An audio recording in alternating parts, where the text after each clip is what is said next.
আরে এইটা কি করলো, সকাল সকাল আমার বিজয় দিল আর আমি দেখতে পাই নাই। সরি, আমার পুরো কাপড়টারে নষ্ট বানাই দিলাম। এক জায়গায় যাইতেছিলাম, আমার বিজয় দিয়ে এখন বলতেছে সরি, দাঁড়া এখনই তোরা দেখাইতেছি।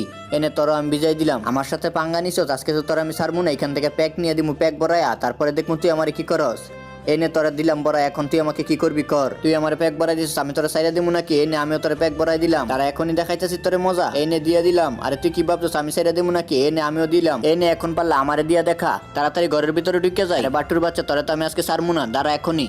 এখন তাড়াতাড়ি দরজাটা লাগাই দেই। বাট্টু তো মেয়েটারে প্রেমে ফেলাই দিল, আমিও যদি মোটুর সাথে এমন করি তো মোটু আমার প্রেমে পড়ে যাবো। এখন যাই বালতিটা নিয়ে মোটুর উপরে পানি ঢাইলা দেই। এনে মোটু তোর বিজয় দিলাম, আর তুই আমার বিজয় দিলে আমি তোর ছাড়বো না। কে না, আমিও তোর বিজয় দিলাম। এখন এই সুযোগে চুম্মাটা দিয়ে দিই, তারপর মোটু আমার প্রেমে পড়ে যাবো। বন্ধুরা, তারপরে এই লোকটির সাথে যা হয় তা দেখলে তুমি আস্তে আস্তে অজ্ঞান হয়ে যাবে। কিন্তু তা দেখার আগে তোমাকে যদি কেউ জিজ্ঞেস করে তোমার কাছে 1 কোটি টাকা বেশি না মা বেশি দামি, তাহলে তুমি কোনটা বলবে? তোমার উত্তর যদি আমার মতো মা হয়ে থাকে তাহলে চ্যানেলটি সাবস্ক্রাইব করে ভিডিওতে একটি লাইক করে দিবে।